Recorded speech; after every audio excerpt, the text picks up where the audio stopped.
atau ini agak mundur dikit. Udah begini Pak. Ini aja. Sudah Pak. Mohon maaf untuk seluruh media agar bisa sedikit.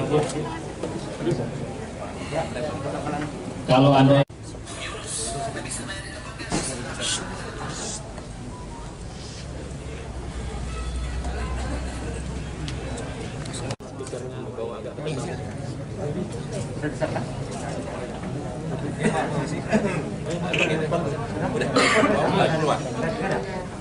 أشهد أن لا إله إلا الله وأشهد أن محمدا رسول الله. اللهم صل على سيدنا محمد وعلى آل سيدنا محمد وسلم تسليما كثيرا. Para habaib yang saya cintai, para kiai, para alim ulama,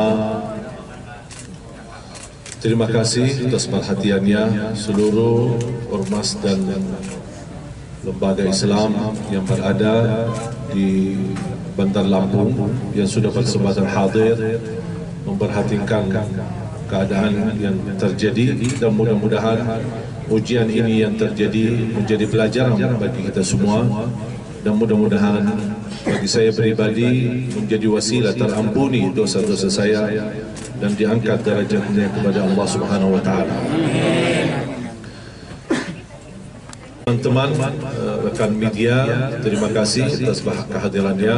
Saya turut banggakan atas perjuangan Anda sekalian, dan saya harap kali ini berita yang disampaikan mohon betul-betul sesuai kejadian dan sesuai kenyataan, dan mudah-mudahan wasilah dari wartawan yang berjuang dalam kebaikan, mudah-mudahan amal saleh ini menjadi pahala bagi wartawan yang hadir dan bisa menyampaikan pesan-pesan kepada umat dan cerita yang terjadi sebenarnya, tanpa kita menimbulkan hal-hal yang kita tidak inginkan. Yang pertama, alhamdulillah syukurillah, saya sudah 12 tahun berada di Indonesia, dan sepanjang perjalanan dakwah kami mulai dari nol bahasa Indonesia sampai alhamdulillah diberikan bahasa Indonesia dan kemudahan berbahasa, sampai warga negara asing menjadi alhamdulillah mendapatkan anugerah dari Presiden tahun 2011 Bapak SBY menjadi warga negara Indonesia, dan kepercayaan yang saya dapat, kehormatan yang saya dapat di kalangan masyarakat saya, masyarakat kita ini, kemudian para ulama, para habaib, para kiai, sangat berharga bagi saya. Makanya saya merasa terbeban untuk menjaga nama baik Indonesia. Dan inti daripada dakwah kami, tinggalkan perbedaan, tinggalkan khilafiyah, jagalah kebersamaan, jagalah kebersatuan, cintailah Al-Quran, jaga kemuliaan akhlak, menjaga kedamaian, menghormati berbeda agama, menghormati berbeda suku dan budaya. Kita harus bersatu di bawah bendera merah putih. Dan silahkan lihat, sepanjang 12 tahun tidak ada alhamdulillah ceramah atau kesan tausiah yang kira-kira menimbulkan fitnah atau kekerasan atau isu-isu yang tidak diinginkan, apalagi terkait nikmat aman di negeri kita Indonesia. Saya juga cukup lama sinergi dengan aparat keamanan, TNI maupun polisi. Banyak kegiatan dakwah kami, bahkan banyak undangan kami yang kami terima dari polda-polda daerah-daerah, kemudian dari TNI juga di daerah-daerah. Makanya alhamdulillah kami sinergi untuk bersama-sama menjaga kebersatuan umat Islam khususnya di Indonesia dan masyarakat Indonesia umumnya di Indonesia, di tanah air kita. Dan mudah-mudahan apa yang saya selama ini sampaikan menjadi pelajaran bagi saya sendiri dan motivasi umat untuk terus menjaga kebersatuan dan kebersamaan. Terus yang kedua, apa yang terjadi kemarin bagi saya pengalaman baru. Saya tidak niat, saya belum mulai ceramah. Saya masih interaksi dengan jamaah, dan ketika saya panggil seorang anak, karena acaranya kan wisuda, dan saya ingin salah satu wisudawan untuk bisa naik ke panggung, saya ingin mendengar bacaan. Dan saya punya kebiasaan, apalagi di kalangan anak-anak, mungkin para wartawan dan semua jamaah sudah melihat biasa saya memimpin anak-anak di acara Hafiz Indonesia. Dan saya merasa dekat dengan anak-anak, makanya saya panggil salah satu anak untuk membacakan Al-Fatihah. Sambil saya memperbaiki dan teruskan bacaan yang benar, di mana letakkan kesalahan, walaupun suaranya bagus. Habis saya periksa dan tes bacaannya, saya masih fokus di hadapan jamaah dan di sebelah kiri. Saya tidak melihat ke sebelah kanan karena posisi sebelah kanan cukup sepi. karena panggung di dekat halaman masjid yang dekat pintu keluar masuk, pintu jalan. Dan pintu ini mungkin karena jalan keluar masuk tidak banyak jamaah di situ supaya tidak terganggu. Makanya saya lebih banyak fokus kepada jamaah yang ada di hadapan saya sama yang ada di kiri saya. Begitu saya selesai tes bacaan Al-Fatihah, saya masih menawarkan kepada anak itu. Saya belum tahu dia anak yatim. Belakangan baru saya tahu ternyata dia anak yatim, usia 9 tahun. Begitu saya selesai tes bacaan Al-Fatihah, saya tawarkan, kamu ingin hadiah apa? Niat saya sebenarnya mau hadiahkan umrah untuk dia sama ibunya. Tapi saya belum terungkap. Saya masih tawarkan, kamu mau hadiah apa? Dia masih bingung sampai dia mempandangi ibunya. Saya bilang, udah ke sana aja ke ibu, jubatannya ibu kamu. Barangkali ada masukan apa lagi. Balik lagi sebentar, mau sepeda kata-kata. Udah kita sediain di sepeda. Atau mau yang lain? Ada enggak yang lain? Kamu memang bisa naik sepeda, bisa pakai sepeda? Dia bilang belum bisa, belum pernah. Udah coba tanya ibu lagi. Sebenarnya saya ingin dia mengucapkan, aku mau hadiah umrah. Pas begitu subhanallah mengucapkan hadiah umrah, dan saya di saat itu minta HP dari beliau. Saya ingin sebenarnya foto sekalian, saya merekam hadiah umrah untuk dia. Pas ketika memegang HP ibu itu, ternyata HP-nya full data, dia tidak bisa difoto. Makanya saya tawarkan ke jemaah, mohon jemaah boleh pinjam HP-nya sebentar. Dan saya masih lihat ke kiri dan yang di depan saya. Belum ada respon, tiba-tiba saya baru saja hitungan titik, baru saja mengarah ke kanan untuk memberbicara kepada jamaah yang tersisa di sebelah kanan untuk meminjamkan HP-nya. Tiba-tiba ada orang naik panggung dan cepat saya pikiran saya lagi mau antar HP. Saya tidak membayangkan hal yang lain. Tapi cara dia loncat, lari, kemudian sasarannya kepada saya, posisi saya masih duduk, saya masih nyaman, belum bergerak sama sekali. Sambil saya melihat tangannya, posisinya ke atas, dia mau tusuk. Dan posisi saya kalau Allah SWT takdirkan tidak bergerak sama sekali, itu mati sekali. Dia mungkin di bagian leher atau di bagian kepala. Berarti sasarannya sudah jelas kemana ini. Apalagi saya pasti bisa pandangi matanya. Qadarullah pas saya di posisi duduk dan hitungan titik saja. Saya tidak bisa membayangkan ini semua terjadi karena qadarullah. Saya angkat tangan, kemudian tusukannya ke tangan saya. Baru saya berdiri. Sedangkan saat saya posisi titik berdiri, anak itu masih memegang pisunya. Dan pisunya sudah tertusuk di dalam tangan saya. Dan dia masih megang, dia belum lepas. Cara megang pisunya sangat kuat. Makanya sambil saya bangun, dia masih belum lepas. Dan dia ingin menarik. Karena mungkin dia merasa gagal tusuk saya di posisi yang dia inginkan. Ketika saya berdiri, dia ingin cepat dia. Dan subhanallah luar biasa cepat. Cepat dia reaksi, cepat respon gerakan saya, dan cepat dia ingin tusuk. Makanya saya langsung lawan dengan saya gerakkan, dengan saya ke arah kiri, kemudian patah pisunya, kurang lebih pisu sampai ke dalam hampir 8 cm. Kemudian saya tidak sadar pisunya patah. Tapi yang saya sadar, begitu saya melawan, dia jatuh. Kemudian masih saya melihat di tangannya, tapi saya belum lihat yang ini. Baru jamaah mengamankan. Ketika saya melihat ke tangan saya sudah berdarah, saya kaget. Baru saya melihat bekas pisunya masih ada ke dalam. Kemudian saya dengan ucapkan bismillah, alhamdulillah, inna lillahi wa inna ilaihi raji'un, saya lepas baki tangan kiri. Saya lepas, saya keluarkan, kemudian saya jatuhkan. Langsung diamankan oleh jamaah menjadi barang bukti. Begitu saya fokus untuk selamatkan tangan saya melihat jamaah sudah mulai hajar dan mukul berlaku. Dan saya jujur saja merasa kasihan, langsung turun dari panggung untuk selamatkan dia. Sampai saya bilang, jamaah jangan, tahan, jangan, tidak boleh. Dia manusia, kasihan.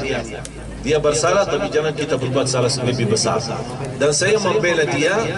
Dan alhamdulillah sampai ada seorang jemaah rasanya kayak marah lah gitu. Dia malah tusuk, malah saya yang bela dia gitu. Mau selamatkan. Ini memang tugas kita. Dan akhlak yang mulia teruji ketika di dalam ujian. Kalau lagi senang-senang aman-aman, bukan ujian akhlak mulia. Tapi ketika kena musibah, apalagi menghadapi musuh, disinilah terlihat bagaimana kunci kemuliaan akhlak kita. Apakah kita bisa lulus atau gagal? Allah berikan ketenangan, bukan karena saya hebat, bukan saya punya kelebihan apa-apa, tapi Allah berikan ketenangan di hati. Dan selalu saya jaga wirid baca suratul Baqarah setiap hari, tidak putus-putus. Seluruh masyarakat jangan terpancing dan terprovokasi. Saya mohon jaga ketenangan, jaga kebersatuan. Ini ujian yang terjadi. Memang beredar isu-isu, oh kalau giliran ulama dibilang gila, kalau giliran orang pejabat oh dibilang teroris. Sabar. Jangan kita menimbulkan hukum apapun. Jangan kita berburuk sangka. Kita harus menjaga baik sangka, husnuzan. Jangan kita su'uzan. Banyak orang berupaya memadamkan cahaya Al-Quran, tapi percayalah dan yakini tidak ada yang mampu memadamkan cahaya Al-Quran. Saya seorang membawa Al-Quran di Indonesia, memperjuangkan Al-Quran, hafalan Al-Quran, tidak punya tujuan yang lain. Mencintai Al-Quran, berakhlak Al-Quran, dan insya-Allah dengan apa yang terjadi ini justru membuat saya lebih semangat. Makanya semua acara, rangkaian acara saya bilang jangan ditunda, jangan digeserkan. Kalau Allah takdirkan kita mati di jalan Allah, lebih baik mati di jalan Allah daripada mati di masjid. Maaf, daripada mati di hotel atau mati di rumah. Ya mendingan mati di masjid, mendingan mati pas lagi dakwah. Karena dakwah ini adalah jalan para nabi dan rasul, bukan jalan sembarangan orang.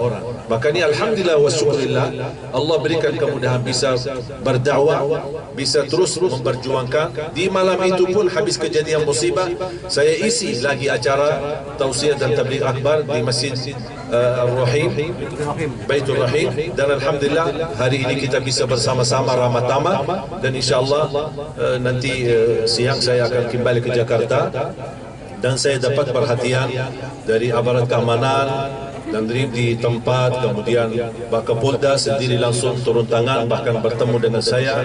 Saya terima telepon dari Wakapolri dan juga dapat perhatian langsung dari Pak Tito, dan semua memberikan respon dan akan mendalami kasus ini dengan sedalam-dalamnya dan sebaik-baiknya untuk mengetahui siapa yang di belakang perilaku ini. Karena saya tidak terima perilaku ini dianggap gila karena cara reaksi berhadapan saya sambil dia tusuk, kemudian lepas, kemudian mau tusuk lagi, tapi karena batah pisunya adalah kekuatan dan keberanian. Mohon maaf, bukan orang yang gangguan jiwa, dia sangat sadar dan sangat berani, bahkan sangat terlatih.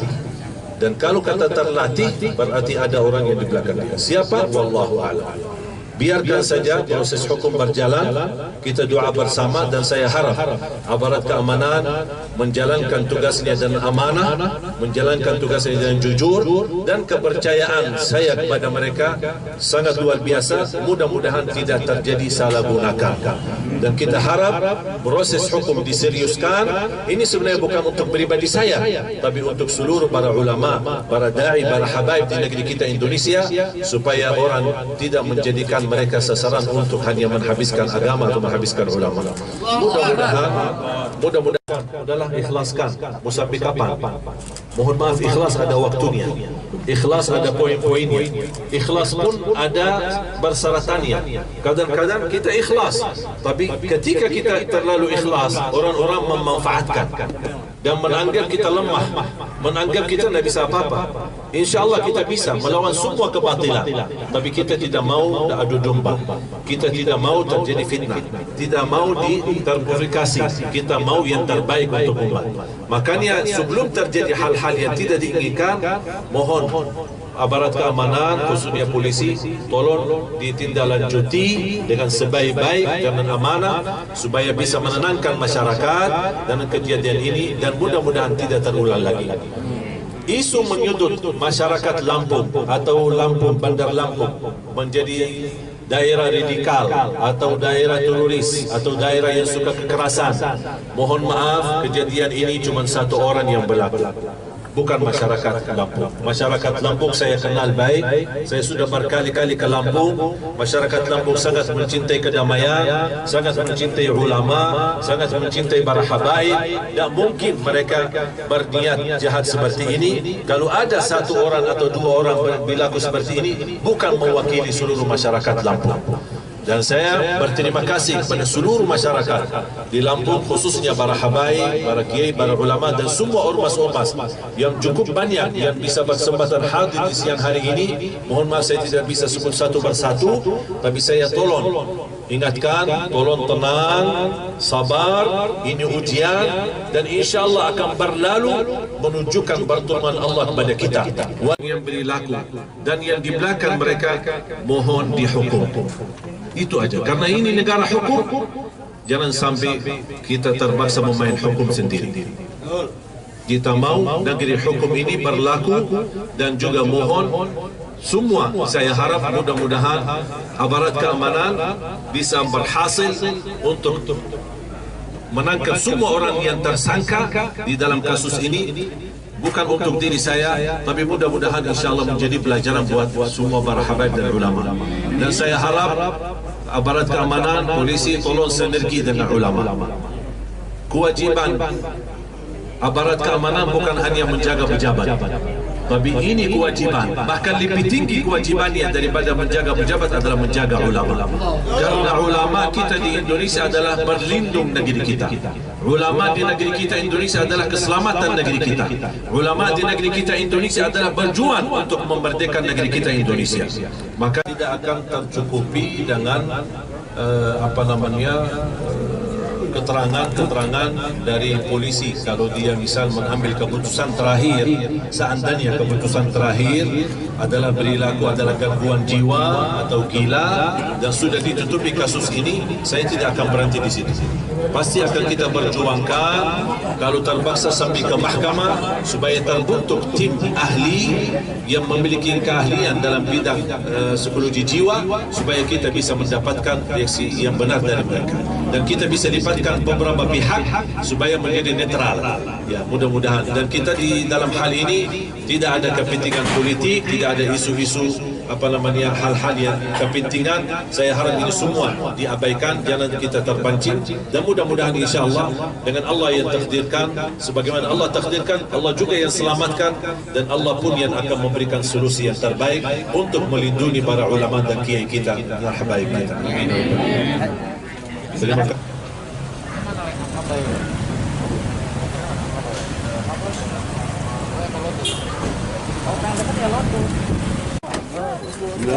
Ya, Syafaqila Bu ya. Ya, barakallah.